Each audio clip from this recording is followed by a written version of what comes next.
Gangsters drink hot honey lemon tea from a mug out of a stainless steel straw too. Or whether it's something you want to believe or not, Honey paved the way for the Step Up franchise. Yeah. Truth hurts.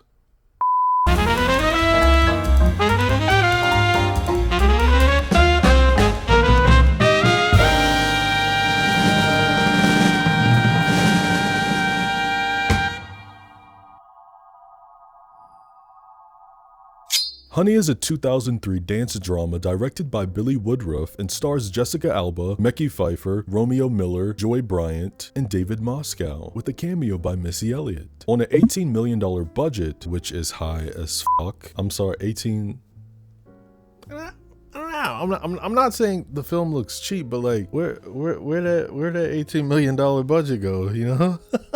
The project made over $65 million at the box office. For years, there was this very popular theory that I definitely believed in until a few years ago, that Honey Daniel's role was written for Aaliyah and that she accepted the role before her untimely death in August 2001. But in 2020, Billy Woodruff dispelled this rumor and revealed the role was actually written with Beyonce in mind, but she was busy touring. There have been numerous sequels in the Honey saga, just like Step Up, which, as I alluded to in the intro, was given a chance because of this film and was way more successful. Step Up's budget was $12 million and grossed over $114 million. Like, damn, Honey Daniel should have made a cameo in Step Up. That would have been fun. Both of these films, the originals, were staples in my household growing up. I watched them a lot as a child. And I chose to cover this because I think that it is very important for me to review films on here that are not, for lack of a better word, good. But if a film isn't crafted well, I'm not just gonna say that it's bad. Like, I will tell you why it doesn't work. So that's what we're gonna do here today. It's not all negative though. I am partially biased because I have nostalgia with this film, but outside of the iconic scenes, this movie is as generic as Taylor Swift's discography. I don't give a damn! So grab your best 2003 attire, make sure your flavor's hot, and get ready to crunk, cause we about to hit up NYC and see what's going on with Honey. Oh, brother, this guy stinks!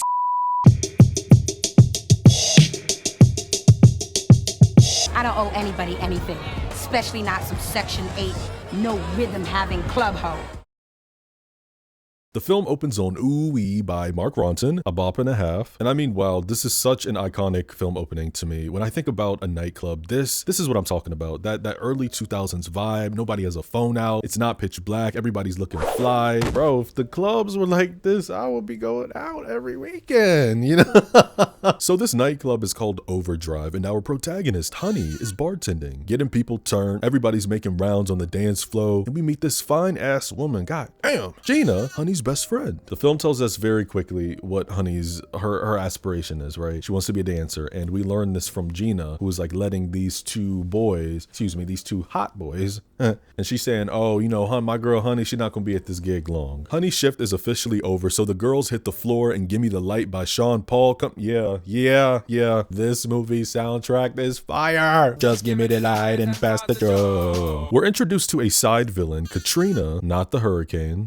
The girls keep moving through the floor. We keep coming back to this guy on the top level who's filming, and he will play an important part in the escalation of the plot. This is Lenny. Honey puts her hand up for the DJ, and he spins the track playing React by Eric Sermon. Yes, sir! That sexy ass beat. What do I say? You know, this is like, I'm sorry, this is how you open a film, okay? This is how you, and it's like, we just started, and this is like one of, if not, no, yeah, I would say no, this is the most popular scene in the entire film. She's about to do what she's about to do, and she's about to show what the girls should have did. To prepare for this role, Jessica Alba took ballet, jazz, and hip-hop classes 6 hours a day for more than 3 months. Honey is on the dance floor showing these bitches how to do it, sharing a moment with the girls, and breaking into a solo dance. One of Katrina's army members are telling her to look at Honey. Yeah, ho, take notes, cause she don't need a whole crew. This next part in this club might be like one of my favorite moments in the film. I don't know, I think it's so funny. Honey and Gina are walking through the club. Gina's telling her, you know, like, girl, you got so much talent. It's time to, you know, bottle that up and, you know, package it, sell it, get paid. Hey, can work. Gina's like, hold on, Katrina. I think you owe my girl an apology. And oh my God, I fucking love this line that Katrina says. She's like, I don't owe anybody anything, especially not some Section 8, no rhythm having club hoe. Then she's like, people pay me to dance. Be gone. Woo! What, bitch? Gina! Gina! No! Let me go! What? That ain't your hair anyway. I love the lighting as they go through like this little back section of the club, and they go all the way behind the club where a group of youngins are breakdancing and beatboxing. There's a kid named Benny who starts doing his whack-ass signature dance.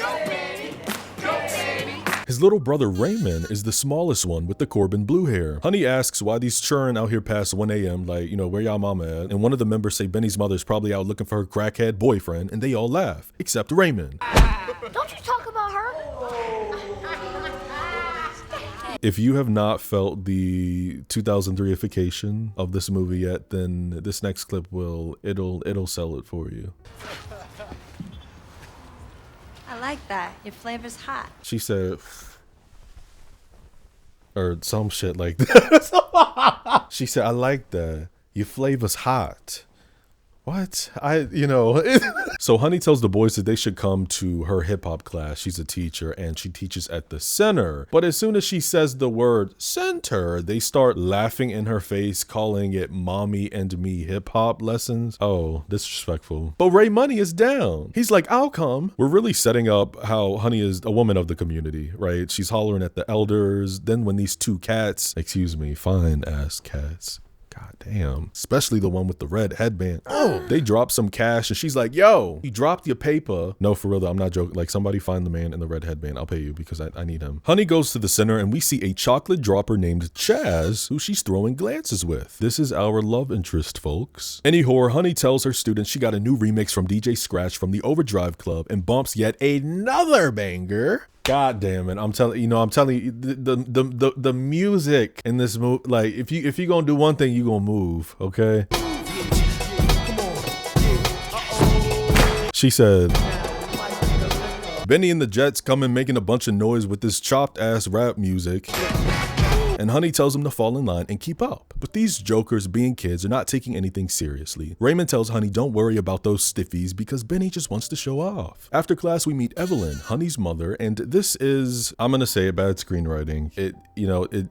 It's everything is surface level, very, very surface level, to the point where it's painful. Truly one of the biggest downfalls about this movie. The first thing Evelyn asks her daughter is, oh, Honey, I don't know why you can't just teach ballet at a nice uptown studio. Like, just tell me, right, instead of showing me. She might as well have said, oh, Honey, I wanted you to be a ballerina since you were a little Nina. I don't know why you waste your time teaching this urban music to these po children. Like, why don't you want to do more with your life? We've established that Honey wants to be a dancer, so naturally she needs to get her foot in the door where she can. She stands in an aggressively long line for an audition, but when she reaches the table, they tell her since she's alone and unsolicited, they can't accept her because the cutoff was at 12. Womp womp. At the day job, Honey and Gina work in a record store. There's a Missy Elliott music video playing on one of the TVs, and Honey's like, check it. That's what I'm talking about. I should be dancing in videos like this. Gina says, well, sometimes you gotta start in the back door if you want to get in the front. I feel like there is a sexual joke somewhere in there, but I'm not gonna go there. At a building called Ellis Productions, on one of the TVs, there's footage of Honey dancing at the nightclub that Lenny took, and the owner, Michael, asks who she is. Lenny talking about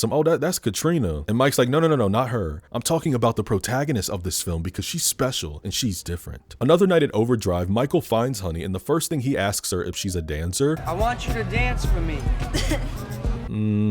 Honey laughs in his face as Michael tries to tell her that he's a video director and he's shooting next week. Like a smart girl, her guard is up. Honey's like, oh, and you want to offer me the privilege of slapping on a thong and shaking my ass in front of your camera? Thanks, but I'll pass, white boy. Now, Gina's telling her to take the opportunity, but our Honey drop is smarter than that. Michael keeps pressing her, saying they should talk up in his VIP section. Gina's like, VIP? Oh, I heard that. But Honey says it doesn't matter where they are because I'm not taking my clothes off. Baby, ain't nobody say, what are you talking about? Ain't nobody say take your clothes off yet.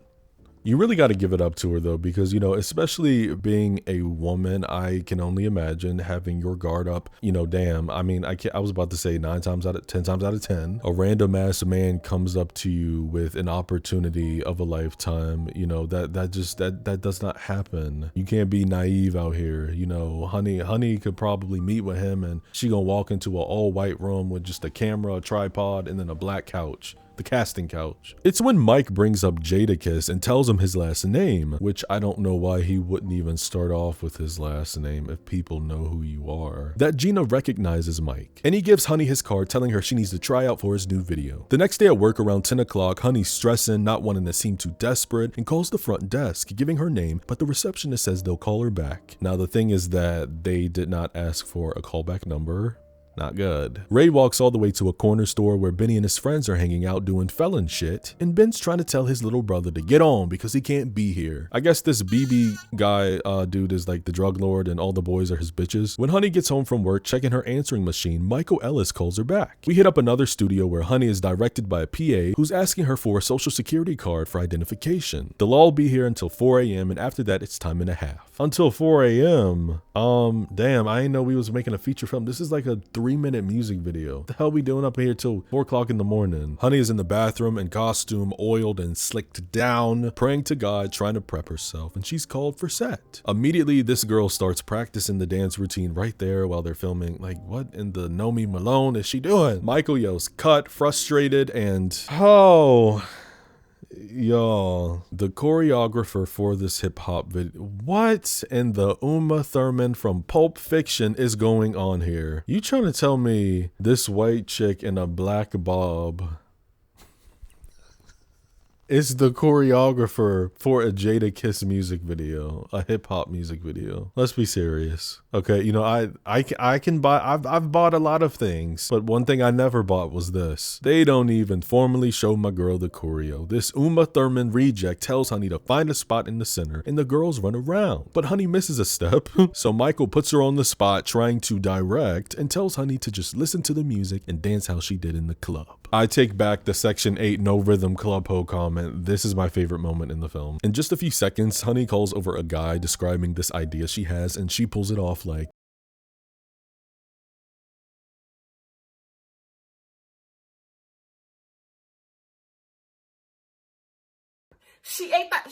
shut that ass right on up, cause this trick in this black bob trying to treat my girl like she a burden. Michael tells all the girls to follow what Honey's doing and they film the video. During a break before shooting close-ups, he asks her out without asking her out directly, and she's all smiles. Honey, Gina, and their homegirls are all at a restaurant eating, and we learn Gina's 25th birthday is right around the corner. This is important. Honey saying she wants to spoil her bestie with her paycheck, and by the way, Honey is 22 years old, which is something that we learn later in the film from her mother. Chaz and his bros come in, like, are y'all following my girl? And Gina clocks it too. The Jadakiss music video plays in the restaurant, and Gina starts screaming, let everybody know, that's my girl, check it out, check it out, check it out. Raymond also catches the video in a corner store, and the crew sees Honey dancing with Jadakiss and Chic. Now, in this music video, Honey stole Benny's dance move he did outside the club and used it in the choreo. Hey, look, I don't know about y'all, but I'm like, yeah, I'm a Honey, I'm gonna need you to run me a check. Ben and Ray catch Honey the following day, pointing out how she used Benny's move, and Homeboy's like, yeah, where my damn check at? But Honey hasn't even gotten her check yet. I guess Benny's now into her class since they know she's a little video vixen now, but unfortunately, Joey, who was that little cutie Latin guy in the tank top we saw earlier, is teaching the class now because Honey is booked and busy with multiple music videos for Michael. Dreams really do come true, guys.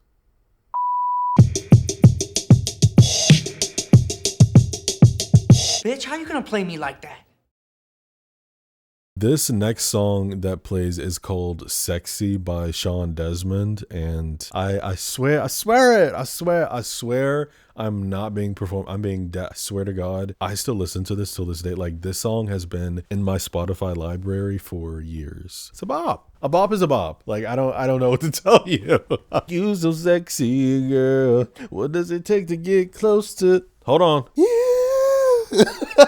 Girl, I'm loving the things that you do. So come do them to me. Woo.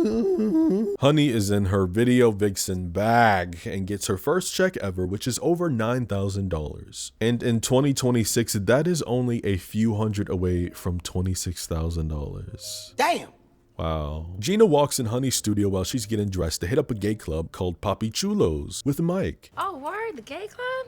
Shoot, I love the kids, but I ain't have to wear my heels for that. I could wear my sneakers. Where they're partaking in a charity fundraiser for tickets. Gina's so funny. She makes a Monica Lewinsky joke saying it sounds like homeboy's trying to dip his hand in the honey jar, but Miss Optimist is in denial. All we need to know about Papi Chulos is Michael drops the nuke that Honey's gonna be doing the choreography for Mr. R&B star Genuine's next video, which she is shocked and gagged at. Honey sees Raymond sitting outside a barber shop Chaz works at because his mom told him to do something with his hair. So she takes him in to get his hair braided by one of the female stylists, then edged up by Chaz. And when finished, Raymond says his braids are pretty tight. So Chaz is like, what if I take Honey out to dinner? Would that be tight too? Nah, nigga, what would be tight is if you grew a pair and asked Honey your damn self. Honey Boo Boo is a booked and busy gal, so Chaz says, well, when you have the time, princess, come holla. Raymond has no idea who's picking him up, so Honey pitches an idea of them going to get a milkshake, and then he can show her where he lives. We jump to the projects, aka the hood. Honey, you are too damn fine to be walking around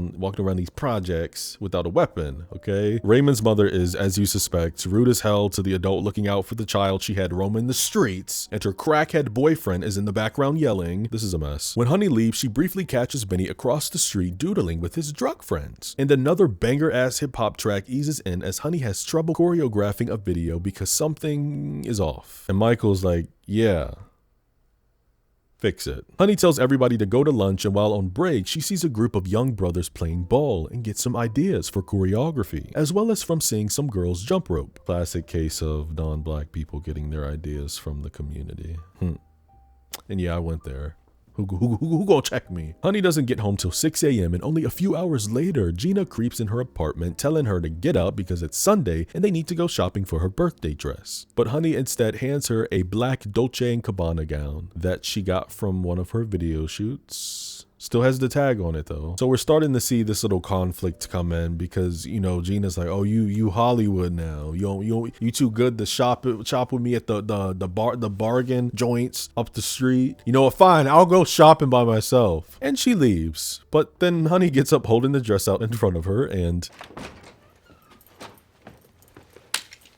Raymond's sitting outside her building again looking sad as hell. Oh my god. And he tells her Benny hasn't been in school and got into a fight with their mother's boyfriend who hit him and busted his lip. This shit is so unserious. Mary J. Blige's No More Drama starts playing as Honey and Ray run around town asking everyone for Benny and spot him in a Chinese joint. Raymond says they can stay at their Uncle Jesse's in the meantime, and Benny's asking why Miss Lightbright cares because she's never around anyway. Honey gets his ass though because she brings up how she's working on Tweet's new music video and Benny wants to meet the chocolate mommy. So Honey says if Benjamin gets back in school, he can be on set with her. And she keeps her promise. Honey is in the air on a harness directing choreo while the boys help her with the schedule. At the end of the shoot, Benny says that he should be doing what Michael's doing. But you know, where I'm from, people don't get to do things like that.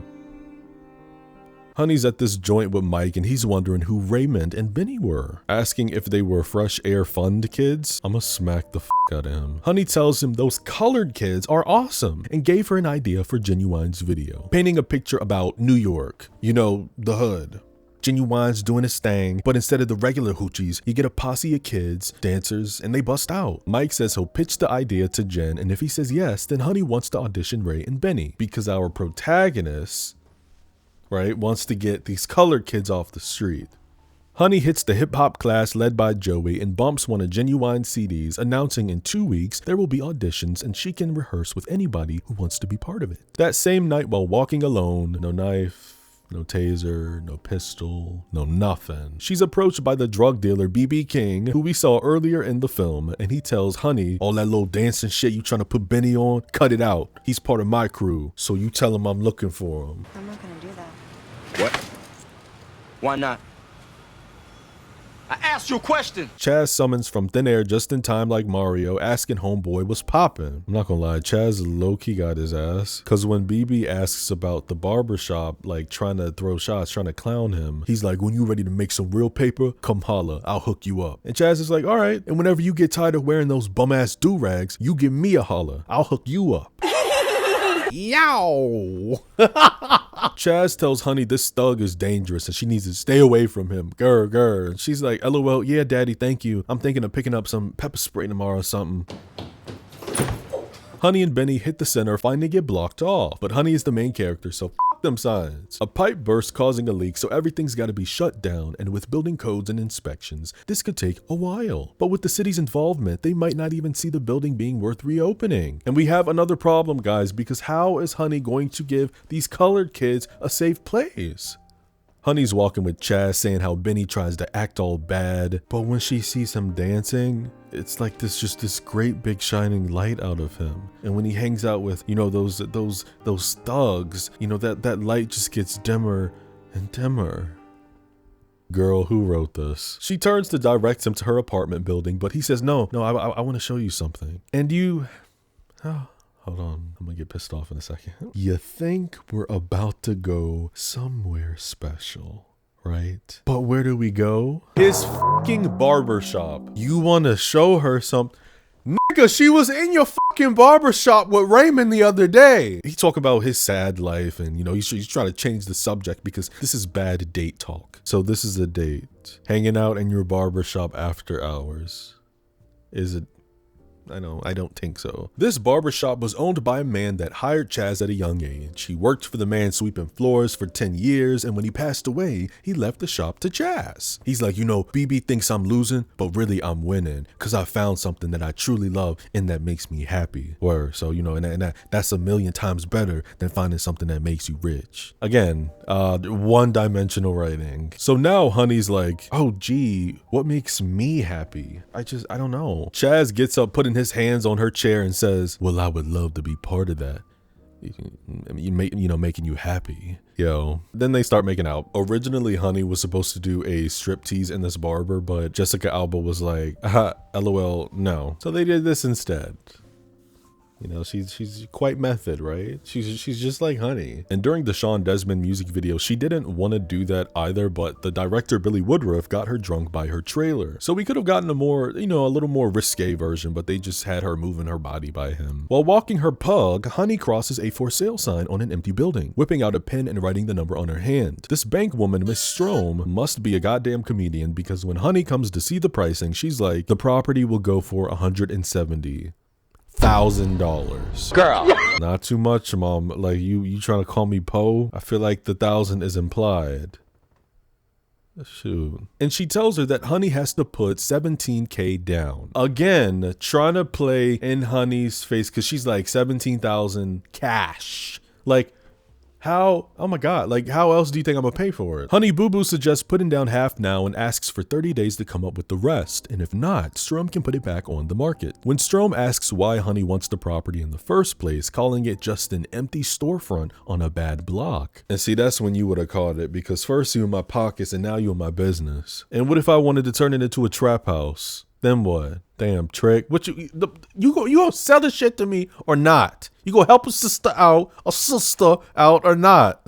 Honey tells Miss Nosy it's perfect for a dance studio and perhaps a dance school for the entire neighborhood, and Strom writes her a check. Honey brings all the kids to Michael's studio to dance for him and Genuine, and it's all smiles. And afterwards, Michael tells Honey they have a meeting later on, but when she asks with who, he's like, It's the big guys. No. Nah, who is it? Cut the shit. Honey says she's going to Atlantic City and he pretty much tells her, no, you're not. I'm coming to get you at 5 p.m. Later, Honey tells Gina about this work meeting, saying she hopes the ladies have a good time, and Michael buzzes her to let him up. Before she hangs up the phone, she's like, while out, tear that place up. Turns out this meeting is a fucking black and white party. He comes in with the dress in his right hand, calling business and pleasure the same thing. Yikes. Honey is rightfully pissed, and Mike's like, you would rather go to Atlantic City, that's always gonna be there, with friends that you always see, than go to like the flyest party in town with me? He tells mommy everybody's gonna be there, producers, choreographers. It would be career suicide not to go. Baby, I need you to stand up. You know, where's the backbone? They arrive in a white limo, cameras are flashing. Lights. And later, Honey takes Mike's phone and finds a quiet room upstairs. Lenny's like, you heard her, Michael. She's gonna find a quiet room upstairs. Honey leaves a voice message on Gina's line, wishing her happy birthday. Michael comes up there like a boozy bottom and he tries to slip his pink meat in her, but she slaps him in the mouth. Michael says this very, it might be another one of my favorite lines. I don't know. Bitch, how you gonna play me like that? Bitch, how you gonna play me like that? He's like, oh, I see. You're one of those. This generic, oh my God, this fucking dialogue. Like, I can't. Mike says, oh, what happened to, I owe you so much, Michael. You're the best thing that's ever happened to me, Michael. But no, that was just all talk so you could get ahead in life. Honey tries to walk past him and he snatches her like, no, you made it. You're here, stay. It's a fancy party. You came in a fancy car. And she walks off saying, I'm gonna do you a favor and pretend like none of this happened. I'll see you Monday. And she leaves.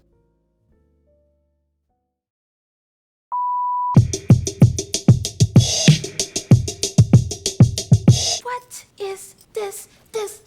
Look, let me tell you something. Honey is rehearsing with the churn on the video shoot to see if everybody looks good, and Mike rolls up like the clown he is, asking to see what they came up with. And not even 5 seconds roll by before he tells his assistant to go get the car, walking up to Honey, basically saying, so yeah, this is not working. You know, this entire kid thing is horrible. Or what he really means is, since you didn't want to give a wigga some ass, you know, I'm not doing your little Disney Channel We Are the World moment. This is a weak ass story plot. Now this is what pisses me off. Michael says he wants to make the video more sexy and more real. Okay. He whistles and the limo door opens, revealing, take the slightest guess, Hurricane Katrina with this fucking, oh, what can I say that will not have people in my comments calling me a misogynist?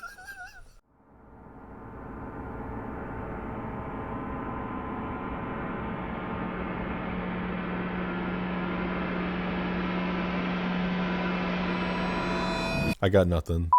Honey is like, Jesus H. Christ, if you want to get back at me, do that. But don't take it out on the churn. Michael tells Katrina he's going to give her some music and he wants her to listen and just move. Slaps her ass and says, do your thing. A bunch of guys in sports cars roll up and Honey tells Mike not to take away the one thing these kids are excited about. And he tells Miss We Are the World, if she wants to get paid, pack up your shit and take your little colored friends out of here. I want you to fire them. I want you to tell them why you're not using them. What makes you think I care?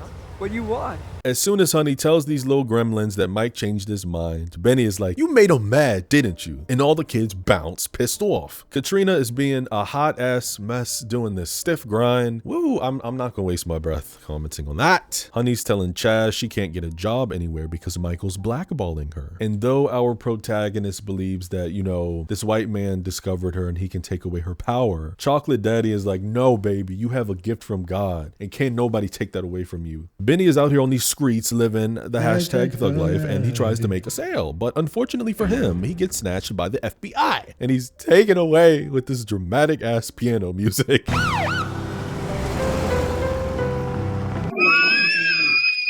Honey returns to the bank requesting more time, but Miss Strom tells her, you know, I wish I could help you, Miss Lightskin, but I can't keep pushing this off the market just for you to be holding it. Daddy tells his princess, we ain't got nothing for you, boo. And Evan's like, well, you know, even if we did, bitch. She, of course, pulls out Honey's age of 22 years young, saying that if she opens that studio, she'll be stuck here forever. Honey is really hammering down for the millionth time that she cares about the kids, shoving the motive down the audience's throat. This is for the kids who don't have the privilege and need a safe space, Mom. When Honey returns home, a note from Gina sits on the door saying, hope you had a good meeting. And on the back of it, a picture of Honey and Michael are at the black and white party. She hits up Gina's place to make peace, doing her surface level confession like, it was everything I ever wanted.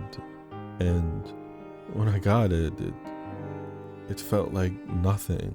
Yo, bro, whatever. She apologizes and they make up in the blink of an eye. Honey's venting to her Snickers bar again and says she can't earn it, borrow it, or steal it, so maybe she could raise this money, put on a benefit performance. But she needs a space to put on this performance. So Chaz makes a phone call telling her about a place that used to be a church, and the guy he was on the phone with used to own it. The plan's in motion. Honey tells the kids what's up, and while cleaning up the space, we see a montage of everybody putting up flyers for the benefit all over town, dance, rehearsals, etc. You know the vibes. They even get some checks from the Bronx Benefit Association. Somebody hands Gina a flyer and she takes it to the bank to show Miss Strom. I don't know how Gina knew that Honey specifically was banking with that woman. You know, what the hell, sure. Benny, looking like a sad, sour tangerine, is getting out of juvie detention tomorrow, and when Honey says she wants him to come hang with her, he rejects. She gives a whole speech about how he could have a good life and it doesn't have to be like this. She's about to get up and leave before she crash out, but stops asking him, all those little homies who you say got your back, how many times did they come to visit you? Missy Elliott finally enters the film, you know, in the last 15 minutes, talking to Michael at his studio about crafting a music video, and Mike brings up Katrina. Missy is like, who the hell is Katrina?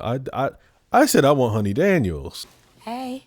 Katrina is the shit. He begs her to watch Katrina and see what she can offer, and they'll go from there. So Missy's like, okay, what you gonna do? What you gonna do? Show me something. And Katrina does the only thing that she does know how to do, which is sexualize herself. She's like, I was thinking about something sexy in the hips. Kind of. Lenny, play the track. Yeah. Lenny bumps the tape and homegirl does a whole bunch of nothing. And Missy's like, man, turn this off. What is this? Look, let me tell you something. She's like, I don't know what kind of pornography you guys have going on, but when you get in touch with Honey Daniels, you call me. She rushes out like, man, give me my damn phone. Michael's chasing after her, saying he's got an idea, and he stakes outside Honey's apartment building. She immediately says bye to him, unfazed. He formally apologizes, saying he wants to make it up to her with 3 new jobs, begging mommy, and Honey knows exactly what's happening here. An artist asked for her, and if he doesn't deliver, then they walk. She walks off, but Mike throws the M word in her face, but Honey doesn't want his money. Inside his pocket, he pulls out a flyer and says that he could buy her the dance studio she wants. What would you guys do? Michael says, if you come back and work for me, I'll get you this. When I first met you, you were 10 feet tall. And now I look at you, you're this big. Honey says, I'm gonna get that studio myself. Another day, Honey Boo Boo goes to the church and Benny is teaching the class some moves that he picked up in juvie, since, you know, now he believes in making every experience educational. It's the night of the benefit and Gina comes in with Miss Strom, who reveals she works in banking for nonprofit arts foundations, which means she knows rich people with fat wallets, cash, who would find the opportunity of funding a project like Honey's very interesting. And guess what? She's invited them here tonight. Backstage, Joey is showing off his, oh goddamn, flexibility skills. This show goes well, I have to say, and you know, a Yolanda Adams song is playing. There are a lot of elements of ballet that are being intertwined with hip-hop dance and dudes tap dancing at one, you know, where, okay, this ain't no Kids Bob, you know, Disney Channel original movie, high school, no, none of that. Like, these kids are actually really talented. They are doing some extremely hard flips and spins. Raymond even pops out with the Heelys, bro. Y'all remember those? At the end, Honey comes on stage. She gets Tweet up there. Her parents come up on stage. It's so, like, you know what, it's okay, we're watching a movie, but why is everybody coming up on the stage? Like, y'all won't in this. I don't see you doing no flips and shit, man. I keep telling you, you know, Honey Daniels and this damn kumbaya shit, like, oh my god. We are the world. We are the children. Although the dance is over, Missy arrives in a limo and she's damn near cussing out her chauffeur, saying if she misses her hookup with Miss Honey Daniels, she's going straight barbecue his big bird looking Men in Black wanna be driving Miss Daisy ass.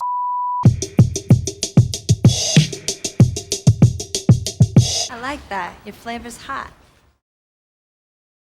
I said this ages ago in my video I did about The Covenant back in November 2024. I said I have quite a distaste for PG-13 films, and I said that I was going to make a video about that genre. Right.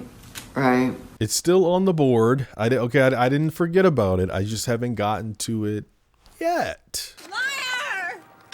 If you cannot tell from what we just witnessed, this is a PG-13 movie, and I'm not saying that every movie needs to be rated R. That's not what I'm saying. It's just that on a personal taste level, I just prefer my movies to have, I prefer my films to have a little bit of a bite and an edge to them, because when a movie is PG-13, it just comes off very watered down, and this does not taste good to me. I know that kids need to learn at a young age that there are predators in this world and ill-intended individuals, and there is a way to convey that, absolutely, without being explicit, but you have to sacrifice your film feeling very Lifetime to make that happen. The entertainment world is an extremely male-dominated space, which explains why women have been plastered and sexualized in every category since the beginning of film, and when music really hit the mainstream, your body is seen before anything else. Honey is filmed by Lenny because of her dance moves. It's unfortunate what a lot of women have to do to please these gross men, changing their whole image, and Katrina is our example of that here. In the beginning of the film, she's got this tomboy swag about her, the gloves, the movements, but when we see her later in the film, she's more femme. Even the way she speaks is all different. Sell out.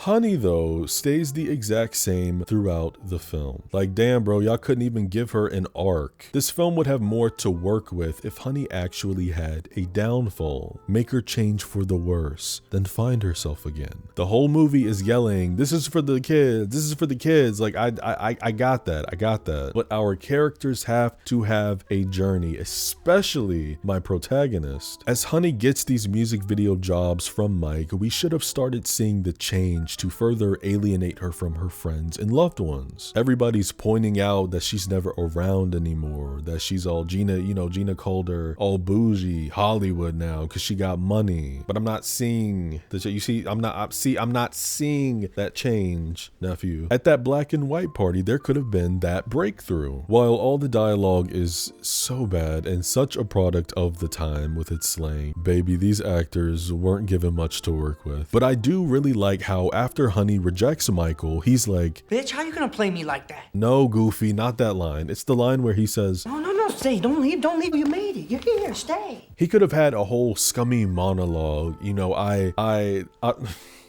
don't even want to make this reference right now, but I'm going to. The other week, I watched Jawbreaker for the first time with Rose McGowan, and there is a scene in that movie where she has this girl up against the mirror in the bathroom, and she's like, I made you, and I can break you just as easily. He could have had a whole monologue ripping her to shreds. You know, where's the bite? Like, get under her skin. I discovered you. I gave you all these jobs. I put you in these nice clothes. I brought you to this party. We rode in the limo. Make him get under her skin. Honey should have started crying. Maybe she ran to the bathroom and punched the mirror and just smudged the makeup, and she's, what am I doing? And it's like, give me, you know, word, give me something. Where is the drama? Where is the drama, bro? Her walking away from all of this doesn't feel like something that's learned. She already has everything figured out. That doesn't make for a powerful story. On a different note, I admit that one thing you can't take away from this project is the optimism. Having a character strive to create a safe space for underprivileged kids who can spend their free time there instead of out in the street selling druggies is a sweet message, loud and clear. And hey, not everybody needs to be a star, and simply just doing better for your community is enough. There's a reason why so much disgusting and shady bullshit happens behind the scenes with people who really want to reach the top, and that's because there's so many starry-eyed souls who want it, and the spots are limited. So ask yourself, what are you willing to do to get there? Are you willing to degrade yourself, sexualize yourself, change your appearance, appearance and lifestyle. I do not have a desire to be at the top. I knew that from day one. And I think it's important to set your goals high. You should always set your goals high, but at the same time, I am also a realist. I'm very much aware of all the conspiracies, you know, all the Holly weird stuff, and it's crazy, you know. You think about all these singers and actors who just faded into obscurity when really they did it to protect themselves. You know, they were like, I'm not gonna play this game anymore, because that's what it is. Hollywood is definitely it's indeed a game, and I will have to play it. But you know, I think that the higher up the ladder you go, the more grimy shit that you have to do, and you bet your ass is going to be taped and documented so the higher ups can keep you in line. But I don't know. I'm good. Like, why do you think all these stars form drug habits, die mysteriously, die from suicide? You know, they've seen some fucked up stuff. We live in a very dark world, man. Going back to Katrina for a little bit, the actress who plays her, Lorianne Gibson, is who this story is actually about. She worked as the film's choreographer, and apparently she's also in the sequel, but credited as a woman named Rebecca. Like, what? Now, the bland love story, if I can even call this a love story, between Honey and Chaz is another issue with this film. I mean, you know, did she need a love interest? Hell no. Take Chaz out and replace him as just a friend. The arcs remain the same. Yes, he got her access to the church to host the show, but like I just said, turn that into a friend besides the love. It's the same. I'm sorry, it's the same. The writers tried though. So A for F. A? I don't know about an A. D for effort. E for effort. But yeah, you know, they gave Chaz a little backstory in that little one scene. They tried a little bit. The whole barbershop thing, good for him, I guess. I'm sorry, it's just really one of my biggest pet peeves. I just hate romantic subplots that add no dramatic or significant importance. And honestly, it probably has to do with the film painting black people in a better light. Cause why be with this scummy white music video director who was using AAVE when you got this dark-skinned Snickers bar, this bald, humble, musclehead earth sign over here? Don't ask me why I said earth sign. He just gives Taurus vibes. You stole Benny's move. You drew inspiration from seeing a group of guys balling and the little girls jumping rope. Then you used it for a video made by a white man who is making a hip-hop video. This is so humiliating.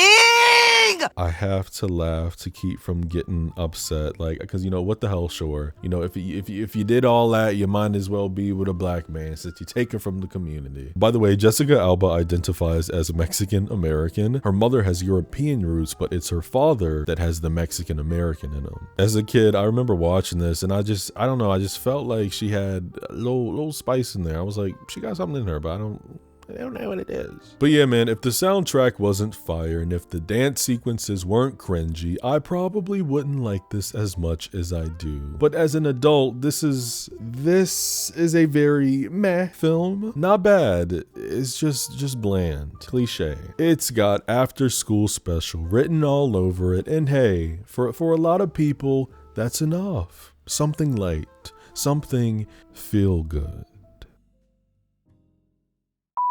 What are your thoughts on Honey from 2003? Do you think it holds up?